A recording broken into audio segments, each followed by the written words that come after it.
Online primary স্কুলের 3 মাস পূর্তি উপলক্ষে দিনব্যাপী আয়োজিত পঞ্চম শ্রেণীর শিক্ষার্থীদের জন্য লাইভ ক্লাস ফেস্টিভ্যালে আমি মঞ্জুরানী পাল, সহকারী শিক্ষক, 61 নম্বর গোবরা সরকারি প্রাথমিক বিদ্যালয়, নারায়ণ সদর নড়াই, আজকের পাঠে সবাইকে জানাই স্বাগত।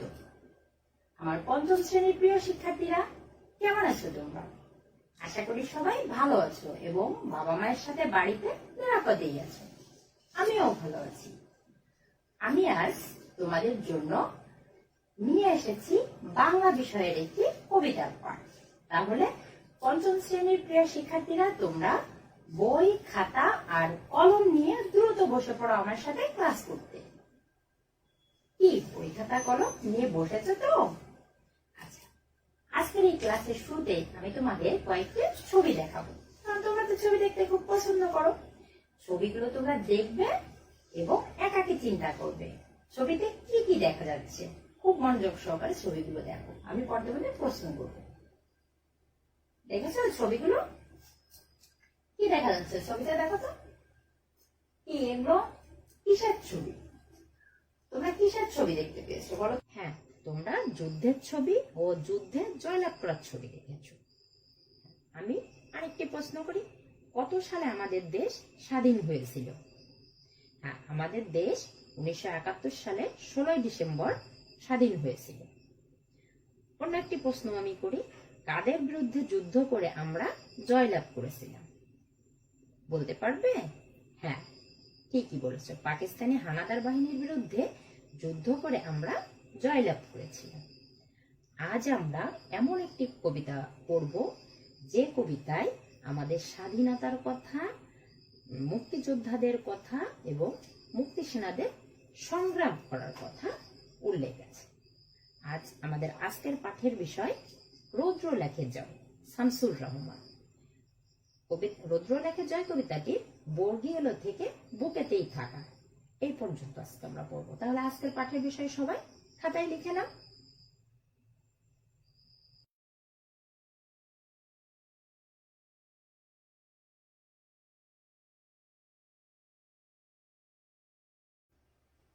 রৌদ্র লেখে জয় কবিতাটি লিখেছে কবি শামসুর রহমান।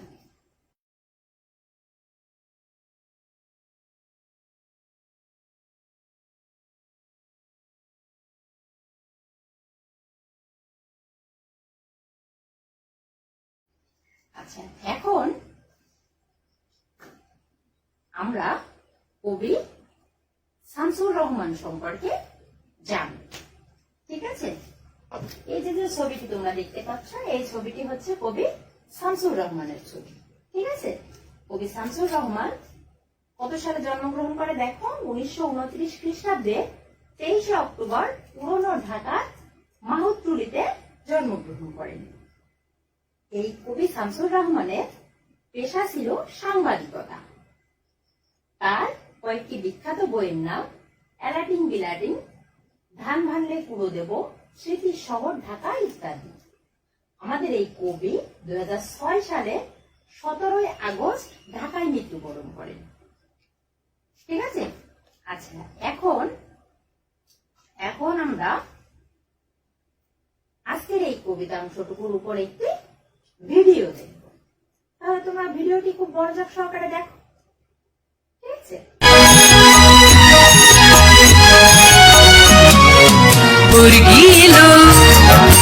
খাজনা নিতে মারলো মানুষ কত, পুরলো শহর, পুরলো শ্যামল, গ্রাম যে শত শত, মুরগি এলো খাজনা নিতে মারলো মানুষ কত, পুরলো শহর, পুরলো শ্যামল, গ্রাম যে শত শত, হানাদারের সঙ্গে জড়ে লড়ে মুক্তি সেনা, তাদের কথা দেশের মানুষ কখনো ভুলবে না।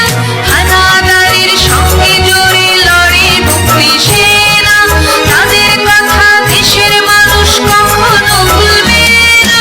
আবার দেখি নীল আকাশ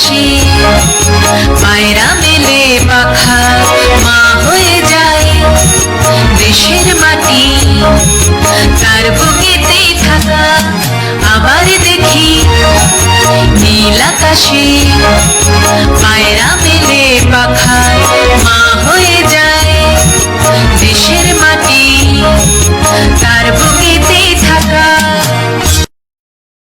কেমন লেগেছে ভিডিওটি দেখতে? ভালো লেগেছে তাই না? হ্যাঁ, আমরা আজকে পাঠ্যাংশটুকুর উপর এত সময় ভিডিও দেখলাম। এখন আমরা ছবি দেখবো, আর ছবি দেখার সাথে সাথে আজকে পাঠ্যাংশটুকু পড়বো। তাহলে তোমরা ছবি দেখো আর পাঠ্যাংশটুকু পড়ো। ছবিতে কি দেখা যাচ্ছে? এটা হচ্ছে বর্গীদের ছবি, তাই না? যে বর্গীরা খাজনা নিতে এলো সে বর্গীদের ছবি। কবিতার লাইনটি আমরা পড়ি, বর্গী এলো খাজনা নিতে। পরের ছবিটি আমরা দেখি।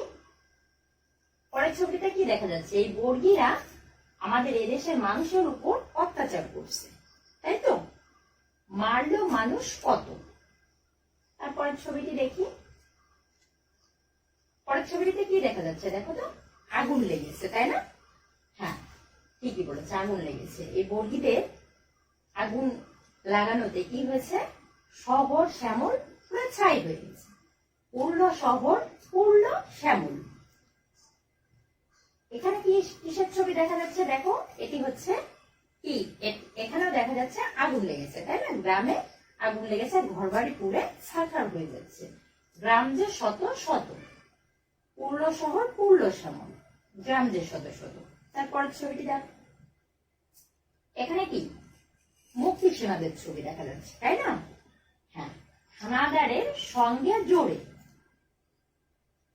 পরের ছবিটিতে কি দেখা যাচ্ছে? দেখো, মুক্তি সেনারা যে লড়াই করেছে তার একটি ছবি দেখা যাচ্ছে, লড়াই মুক্তি সেনা। এটা কিসের ছবি দেখা যাচ্ছে? হ্যাঁ, দেখো, মুক্তি সেনাদের ছবি দেখা যাচ্ছে। তাদের কথা দেশের মানুষ, তাদের কথা দেশের মানুষ কি করবে না? কখনোই ভুলবে না, তাই না? হ্যাঁ, কখনোই ভুলবে না। তারপরে ছবিটি দেখো, কি নীল আকাশে পায়রা উড়ে বেড়াচ্ছে, তাই না? আবার দেখি নীল আকাশে পায়রা মেলে পাখা। নীল আকাশে কি উড়ে বেড়াচ্ছে? পাখা। পায়রা উড়ে বেড়াচ্ছে পাখা মেলে। আচ্ছা, পরের ছবিটিতে কি দেশের স্বাধীনতার পরের একটি ছবি দেখা যাচ্ছে, মা হয়ে যায় দেশের মাটি তার বুকেতে থাকা। দেশের মাটি কি হয়ে যায়? মা হয়ে যায়। দেশ এবং মা কি দেশকে মায়ের সাথে তুলনা করা হয়েছে। আচ্ছা, তারপরে দেখো, আমরা আজকে এই পর্যন্তই পড়বো, কবিতাংশটুকু এই পর্যন্তই পড়বো, ঠিক আছে? এখন আমরা কি করব বলতো? এখন আমরা পাঠ্য বইয়ের 99 পৃষ্ঠা বের করবো, ঠিক আছে? তাহলে তোমরা বাংলা বইয়ের 99 পৃষ্ঠা বের করো। আমি কবিতাংশটুকু কি করব? তোমাদের আবৃত্তি করে শোনাবো। তোমরা খুব মনোযোগ সহকারে আমার কবিতা আবৃত্তি করা শুনবে এবং বইয়ের প্রতিটি লাইনের নিচে আঙুল মিলিয়ে নেবে। তাহলে বাংলা বইয়ের 99 পৃষ্ঠা বের করো।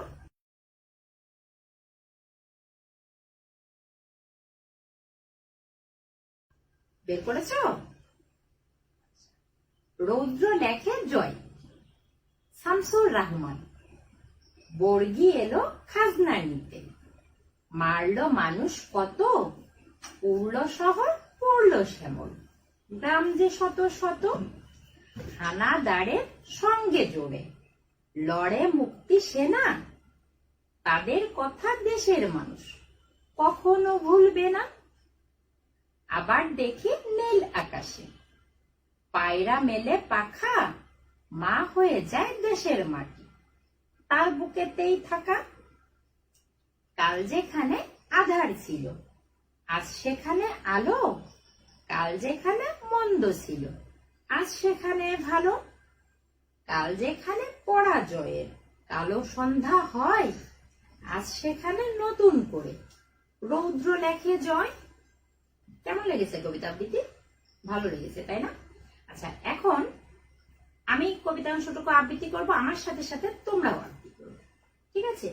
আজকের পাঠ্যাংশটুকু প্রথম 12 লাইন আমরা এখন আবৃত্তি করব, ঠিক আছে? তাহলে শুরু করো।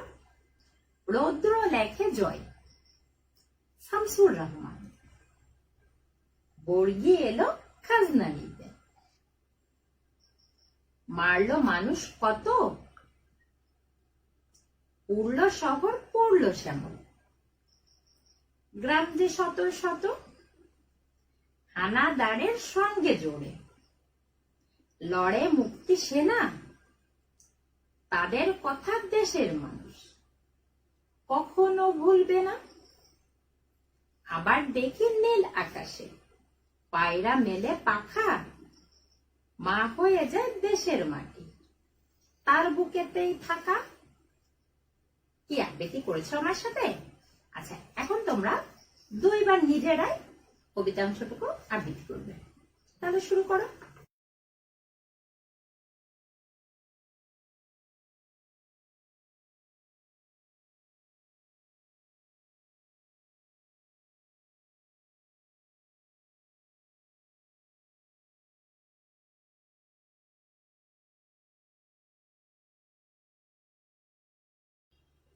আবৃত্তি করা শেষ? আচ্ছা, এখন কবিতা অংশটুকু কয়েকবার আবৃত্তি করলাম, তাই না? এখন আমরা কয়েকটি নতুন শব্দের অর্থ জেনে নিব এবং সাথে সাথে বাক্য রচনা করব। তোমরা কি করবে? শব্দগুলোর অর্থ খাতায় লিখে নেবে, সাথে বাক্য রচনা লিখে নেবে। ঠিক আছে? তাহলে দেখো, বর্গী। বর্গী শব্দের অর্থ কি জানো তোমরা? হ্যাঁ, বর্গী শব্দের অর্থ মারাঠা দস্যু। এবং বর্গী দিয়ে আমরা একটি বাক্য রচনা করি। বহু আগে বাংলায় বর্গীরা এসে হানা দিত, মানুষ মারত, ধন সম্পদ লুট করত। ঠিক আছে? আচ্ছা, পরের শব্দটি দেখি, হানাদার। হানাদার শব্দের অর্থ কি জানো? হ্যাঁ, হানাদার শব্দের অর্থ আক্রমণকারী। এখন আমরা হানাদার দিয়ে একটি বাক্য তৈরি করব। পাকিস্তানি হানাদার বাহিনী আমাদের অনেক অত্যাচার করেছে। পরের শব্দটি দেখি, খাজনা। খাজনা শব্দের অর্থ কি? কর বা ট্যাক্স। এখন আমরা একটি বাক্য তৈরি করি। সরকারকে খাজনা দেওয়া সকল নাগরিকের কর্তব্য। সরকারকে খাজনা দেওয়া সকল নাগরিকের কর্তব্য। আমরা শব্দগুলোর অর্থ জেনে নিলাম। এখন কবিতার লাইনগুলো সাজিয়ে লিখবো, সাথে প্রশ্নগুলোর উত্তর লিখবো। আর এই যে 6 লাইন দেখা যাচ্ছে কবিতার, আমি যে পাঠ্যাংশটুকু পড়িয়েছি তার 6 লাইন দেখা যাচ্ছে। এই লাইনগুলো এলোমেলো আছে, তোমরা সাজিয়ে লিখবে, সাথে কবিতাটির কবির নাম লিখবে এবং কবিতা অংশটুকু কোন কবিতা থেকে নেওয়া সেটা লিখবে। তাহলে লেখা শুরু করো। লিখেছ?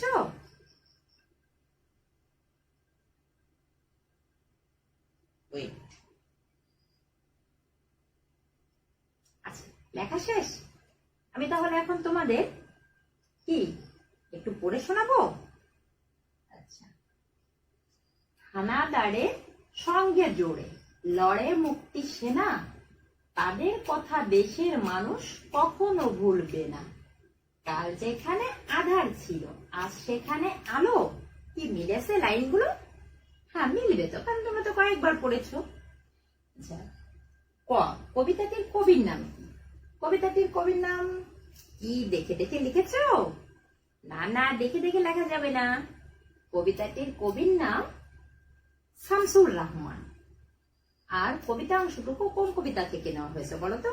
হ্যাঁ, রৌদ্র লেখে জয় কবিতা অংশ থেকে নেওয়া হয়েছে। আর কবিতা অংশটুকু তো প্রথমে আমরা সাজিয়েই পড়েছি।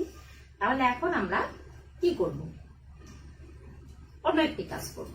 ঠিক আছে? ঘরের ভিতরে শব্দগুলো খালি জায়গায় বসিয়ে কি করব? আমরা বাক্য তৈরি করব। ঠিক আছে? তাহলে তোমরা ঘরের ভিতরের এই যে শব্দগুলো দেখা যাচ্ছে, এর সাথে এই যে খালি জায়গায় বসিয়ে তোমরা কি করবে? বাক্য তৈরি করবে। তাহলে বাক্য তৈরি করা শুরু করো। আমি পরে উত্তর বলবো, তোমরা মিলিয়ে নেবে। আচ্ছা,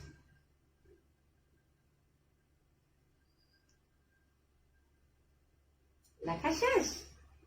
ঠিক আছে, লেখা শেষ হলে এখন আমি তোমাদের উত্তর বলছি, তোমরা মিলিয়ে নাও। বহু পূর্বে বাংলায় বর্গী এসে হানা দিত, মানুষ মারত, ধন সম্পদ লুট করত।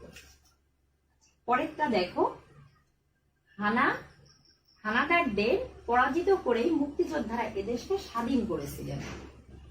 তারপরেরটা দেখো, সরকারকে কি দেওয়া? খাজনা দেওয়া সকল নাগরিকের কর্তব্য। কি উত্তর মিলেছে? হ্যাঁ, মিলবে তো। এখন কি করবো আমরা বলো তো? সঠিক উত্তরটি খাতায় লিখবো। এই যে কয়টি 3টি প্রশ্ন দেখা যাচ্ছে, এখানে শুধুমাত্র প্রশ্ন লিখতে হবে না, শুধুমাত্র সঠিক উত্তরটি খাতায় লিখবে। লেখা শুরু করো তাহলে।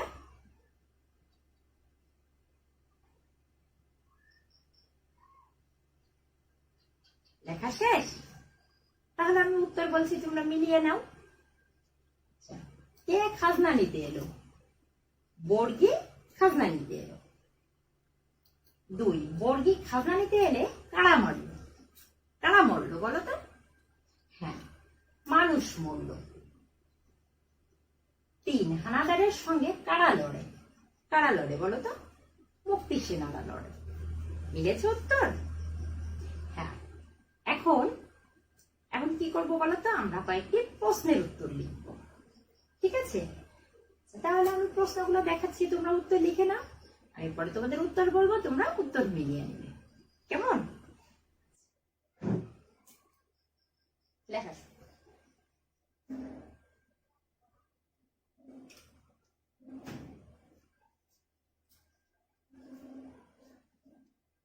লেখা শেষ? ঠিক আছে, লেখা শেষ হলে আমি তোমাদের এখন উত্তর বলছি, তোমরা মিলিয়ে নাও। এদেশে এক সময় কারা খাজনা নিতে আসতো? উত্তর, এদেশে এক সময় বর্গীরা খাজনা নিতে আসতো। 2, কারা হানাদারদের সাথে যুদ্ধ করেছিল? উত্তর, মুক্তিযোদ্ধারা হানাদার বাহিনীদের সাথে যুদ্ধ করেছিল। 3, কাদের কথা মানুষ কখনো ভুলবে না? কাদের কথা বলো তো? হ্যাঁ, ঠিকই বলেছো, মুক্তিযোদ্ধাদের কথা মানুষ কখনো ভুলবে না। আচ্ছা, তাহলে উত্তর মিলেছে তোমাদের। আজ তো আমরা কি অনেক কিছুই শিখেছি না? আজকে আমরা কবিতা প্রথম 12 লাইন আবৃত্তি করতে শিখেছি, শব্দার্থ জেনেছি, শূন্যস্থান পূরণ করতে শিখেছি, সঠিক উত্তরটি খাতায় লিখেছি, প্রশ্নগুলোর উত্তর লিখেছি, অনেক কিছু করেছি, তাই না? তাহলে আজকে আমি এখন তোমাদের বাড়ির কাজ দিব। তোমরা কিন্তু বাড়িতে বসে অবশ্যই বাড়ির কাজ করবে এবং বাড়ির বাবা মা অথবা বড় ভাই বোনদের বাড়ির কাজ দেখাবে, আর যখন স্কুল খুলবে তখন স্কুলে স্যার ম্যাডামদের দেখাবে। বাড়ির কাজ কিন্তু অবশ্যই করবে, ঠিক আছে? তাহলে বাড়ির কাজ কি লিখে না? আজকের পাঠ্যাংশটুকু বাড়ি থেকে আবৃত্তির জন্য চর্চা করবে এবং খাতায় লিখবে। আজকের যে পাঠ্যাংশটুকু মানে কবিতাংশটুকু আমরা পড়লাম, এই কবিতাংশটুকু বারবার কি করবে? আবৃত্তি করবে, ঠিক আছে? আবৃত্তির চর্চা করবে আর খাতায় লিখবে। তোমরা যে আমার সাথে এত সময় থাকে তার জন্য তোমাদের সবাইকে অনেক অনেক ধন্যবাদ। তোমাদের সাথে আমার দেখা হবে পরবর্তী ক্লাসে। সেই পর্যন্ত তোমরা সবাই ভালো থেকো, সুস্থ থেকো এবং বাড়িতে বাবা মার সাথে নিরাপদে থেকো। আর তোমরা কি করবে? বাড়িতে থেকে সাবান পানি দিয়ে বারবার হাত ধোবে আর বিনা প্রয়োজনে কখনোই ঘর থেকে বের হবে না। আর বাড়িতে বসে একটু লেখাপড়া করবে। আর আমরা অনলাইনে যে ক্লাসগুলো নিয়ে থাকি নিয়মিত সেই ক্লাসগুলো দেখবে। সবাই ভালো থেকো, সুস্থ থেকো।